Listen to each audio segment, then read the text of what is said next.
Hi friends, అందరికీ నమస్కారం. నేను మీ గాయత్రి వావిలాల. మన జర్నీలో మనం సైకాలజీకి సంబంధించిన విషయాలు నేర్చుకుంటున్నాం కదా.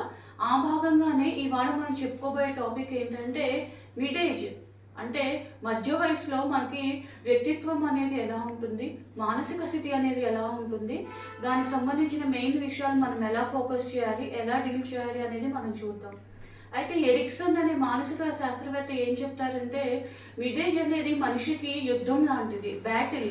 మనం యుద్ధం ఎలా అయితే చేస్తామో ఎరిక్సన్ ఏంటంటే అది అంటే మనలో ఉన్న మానసిక గుణాలు, భావోద్వేగాలు ఏవైతే ఉన్నాయో అవన్నీ బయటికి తీసి మనిషి ఎప్పుడైతే యుద్ధం చేస్తాడో అప్పుడు మాత్రమే పరిణితి చెందినట్టు అని ఆయన చెప్తారనమాట. అంటే ఆయన మెయిన్ ఏం ఫోకస్ చేస్తారంటే, ఎవరైతే మిడ్ ఏజ్లో ఎక్కువగా ఓడిపోతారో, అంటే గెలవటం కంటే ఎవరైతే ఎక్కువ ఓడిపోతారో వాళ్ళకి ఎక్కువగా ఎక్స్పీరియన్స్లు అనేవి, అంటే అనుభవాలు అనేవి వాళ్ళు స్ఫురణలోకి తెచ్చుకుంటారు.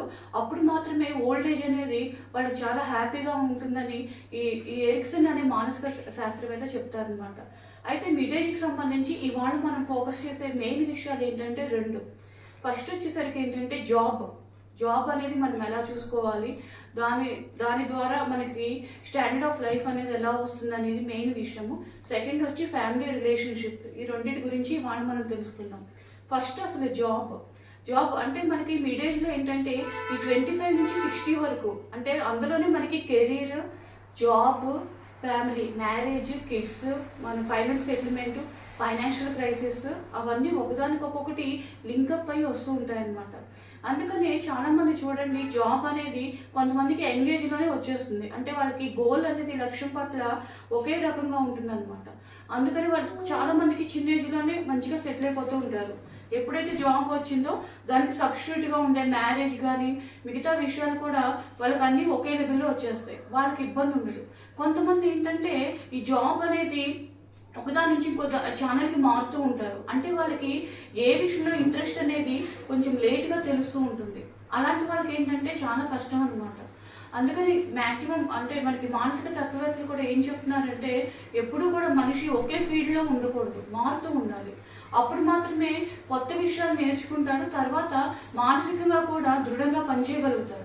అంటే ఒకే దాంట్లో వర్క్ చేసి ఏంటంటే మెటీరియలిస్టిక్గా మన మైండ్ కూడా మొద్దుబారిపోతూ ఉంటుంది. కొత్త విషయాలు అనేది మనం నేర్చుకోలేము, ప్లేస్ కూడా చేంజ్ అవుతూ ఉండాలని మన మానసిక శాస్త్రవేత్తలు చెప్తున్నారు. అయితే డే బై డే ఏంటంటే జాబ్ సాటిస్ఫాక్షన్ లేకుండా వర్క్ చేసే వాళ్ళు 53%కి రీచ్ అయినట్టుగా మనకి శాస్త్రవేత్తలు చెప్తున్నారు. అంటే చాలామంది వాళ్ళ కుటుంబ పరిస్థితుల రీత్యా ఒకే జాబ్లో, లేకపోతే మామూలుగా వాళ్ళకుండే స్టాండర్డ్ ఆఫ్ లెవెల్స్ నుంచి అక్కడే ఉండిపోయి వర్క్ చేస్తూ ఉంటారు. వాళ్ళకి జాబ్ సాటిస్ఫాక్షన్ అనేది ఉండదు. ఇంకొంతమంది ఏంటంటే సాటిస్ఫాక్షన్ కోసం వెతుక్కుంటూ వెళ్తూ ఉంటారు. ఎక్కడైతే వాళ్ళు స్టాండ్ బైగా నిలబడగలరో అక్కడ మాత్రమే ఆ జాబ్ని కానీ ఆ వర్క్ని కానీ ఎంజాయ్ చేయగలుగుతారు. అయితే జాబ్ సాటిస్ఫాక్షన్ అనేది మనకి రెండు రకాలుగా వస్తుంది. ఎప్పుడు కూడా చూడండి, ఒక ఫీల్డ్లో అందరినీ మనం ఒప్పించాలని చూడకూడదు. మనం ఏంటంటే ఆ వర్క్కి ఆనెస్టీగా, నిజాయితీగా ఎంతవరకు మన లెవెల్ అనేది ఉపయోగపడిందని చూడాలి. మనం అందరూ చేసే రాంగ్ ఏంటంటే అందరినీ ఒప్పించాలని చూస్తారు. ఏ విషయమైనా, వర్క్ కానీ అది కానీ, అది అన్ని చోట్ల అప్లికబుల్ కాదు. ఆ విషయం ఒకటి నేర్చుకోవాలి. సెకండ్ వచ్చేసరికి ఏంటంటే, చాలామంది చూడండి, ఏదైనా బాస్కి కానీ ఏదైనా వర్క్ కానీ అప్ చెప్పినప్పుడు లాస్ట్లో వాళ్ళు ఒమిట్ చేశారనుకోండి, లేదు ఇది బాగోలేదని చెప్తే చాలామంది సైకలాజికల్గా డిస్టర్బ్ అయిపోతూ ఉంటారు. ఎస్పెషల్లీ చూడండి, ఐటీకి సంబంధించిన కానీ వేరే టెక్నికల్ ఫీల్డ్లో ఏంటంటే ఐ క్విట్ అని చెప్పేసి సూసైడ్స్ అనేవి ఎక్కువ అవుతున్నాయని చెప్తున్నారు. ఎందుకంటే అక్కడితో వాళ్ళు అయిపోయింది, లైఫ్ ఖతం అని అనుకుంటున్నారు. ఎప్పుడైనా మనం గుర్తుపెట్టుకోవాల్సిన విషయం ఏంటంటే, ఒక చోట మనం నేర్చుకున్న నాలెడ్జ్ ఇంకో చోటకి కంపల్సరీ ట్రాన్స్ఫర్ అవుతుంది. అది మనం గుర్తుపెట్టుకోవాలన్నమాట. అంటే కాంపెన్సేట్ అవుతుంది. మానసిక శాస్త్రవేత్తలు ఏమంటున్నారంటే కాంపెన్సేట్ అవుతుంది. అందుకని ఒత్తిడి అనేది ఎక్కువగా తీసుకోకుండా మన నాలెడ్జ్ ఎబిలిటీ ఎంతవరకు ఉందో మనం అంతవరకు వర్క్ చేయాలన్నమాట. ఎప్పుడు కూడా సేవకుడిగా ఉంటేనే మనకి నాయకుడు అయ్యే లక్షణాలు వృద్ధి అవుతాయని మనకి స్వామి వివేకానంద కూడా చెప్తూ ఉంటారు. దానికి సంబంధించి ఒక చిన్న ఉదాహరణ చెప్తాను ఇవాళ మీకు. మనకి విష్ణుమూర్తి అంటే స్పిరిచువల్ టాపికే స్పిరిచువల్ స్టోరీయే చెప్తారు మీకు. విష్ణుమూర్తి ఎప్పుడు కూడా కిరీటాన్ని ధరించి మామూలుగా అన్ని లోకాలు వెళ్ళి వస్తూ ఉంటారు. ఆ పాదుకుల్ని మామూలుగా వేసుకుని తిరుగుతూ ఉంటారు అన్నమాట. అయితే ఒకరోజు కిరీటం ఏంటంటే ఈ పాదుకులను చూసి అపహాస్యం చేస్తుంది. చూసారా, నేను విష్ణుమూర్తి సాక్షాత్ దేవుడి శిరస్సు మీద ఒక మంచి ఉన్నత స్థానంలో ఉన్నాను. మీ పాదుకలు చూడండి, ఎక్కడ పడితే అక్కడ అందరూ విడుస్తూ ఉంటారు. మీకు ఏ రకమైన స్థానం ఉన్నతి అనేది లేదు. నన్ను చూసారా, నన్ను ఒకవేళ తీయాలన్నా నన్ను పూజించి ఒక రకంగా ఒక మంచి ప్రదేశంలో పెట్టి నన్ను పూజిస్తూ ఉంటారు. నేను చాలా పూజనీయంగా ఉంటాను అని హేళన చేస్తుంది అనమాట. అయితే ఈ పాదుకలు ఈ కిరీటం లేని సమయంలో విష్ణుమూర్తి దగ్గర వాటి గోడని వినిపించుకుంటాయి. మా పాదుకల స్థానం ఇంతేనా, అందరూ మమ్మల్ని ఎక్కడ పడితే అక్కడ వదిలేస్తూ ఉంటారు, మాకు పూజనీయమైన స్థానం లేదా ఈ ప్రపంచంలో అని ఫీల్ అవుతాయి అన్నమాట ఈ పాదుకలు. అప్పుడు విష్ణుమూర్తి చెప్తారు, నా స్థానంలో ఏంటంటే కిరీటం ఎలాగో మీరు అలాంటి వాళ్ళే, నేను ఎప్పుడు భేదభావం చూపించలేదు. కానీ మీరు బాధపడుతున్నారు కాబట్టి త్రేతాయుగంలో నేను మీకు మంచి ఉన్నత స్థానాన్ని కల్పిస్తాను అని విష్ణుమూర్తి మాటిస్తారు అనమాట. మనకి తెలిసిందే కదా, రాముడు వనవాసం చేసినప్పుడు భరతుడు ఏం చేస్తారంటే రాముడి వారి పాదుకులు తీసుకువెళ్ళి దాన్ని ఆయన ఎన్నాడు అయితే అరణ్యవాసం చేశారో అన్నాడు కూడా ఈ పాదుకుల్ని సింహాసనం మీద పెట్టి పూజిస్తూ ఉంటారనమాట. ఎప్పుడైతే భరతుడు వాటిని పూజిస్తూ శిరస్సు వంచారో అప్పుడు ఆ కిరీటం అనేది సిగ్గుపడుతూ ఉంటుంది ఈ పాదుకుల్ని చూసి. అంటే ఈ స్టోరీ ద్వారా మనం ఏం నేర్చుకోవాలంటే నిరీక్షణ అనేది అవసరం, పేషెన్సీ అనేది కంపల్సరీ ఉండాలి.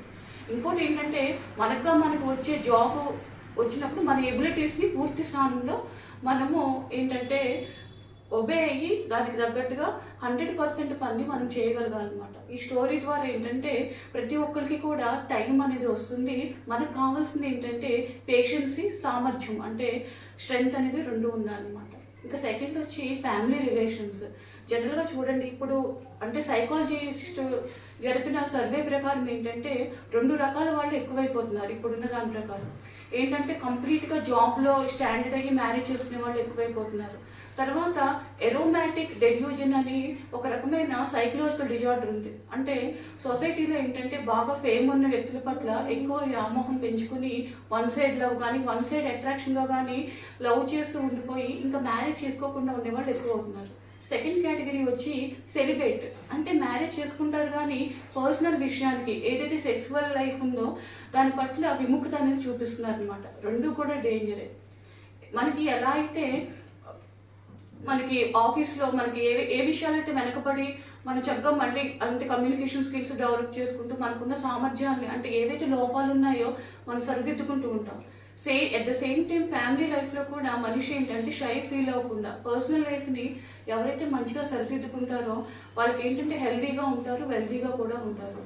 అందుకని పర్సనల్ లైఫ్ అనేది ఒక బాండింగ్ అనమాట. అంటే వైఫ్ అండ్ హస్బెండ్ రిలేషన్ని చక్కగా ఉంచే ఒక బాండింగ్ రిలేషన్. అప్పుడు మాత్రమే మనకి ఇన్సెక్యూర్ ఫీలింగ్ అనేది పోతుంది, ఇద్దరు కూడా హెల్తీగా వెల్తీగా ఉంటారు.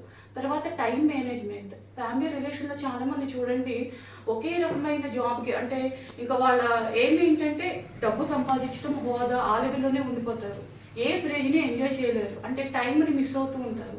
కానీ ఫ్యామిలీ లైఫ్లో ప్రతి ఒక్కరు గుర్తుపెట్టుకోవాల్సింది ఏంటంటే అట్లీస్ట్ 5 days మీరు వర్క్ చేసిన వీకెండ్స్ కంపల్సరీ ఫ్యామిలీతో గడపాలి. అంటే సరదాగా టెంపుల్కి వెళ్ళటమో, పిక్నిక్స్కి వెళ్ళటమో, వాళ్ళకి సంబంధించి ఏ విషయాల్లో వాళ్ళు ఇంట్రెస్ట్గా ఉంటారో అలా ఫ్యామిలీతో సరదాగా గడపాలన్నమాట.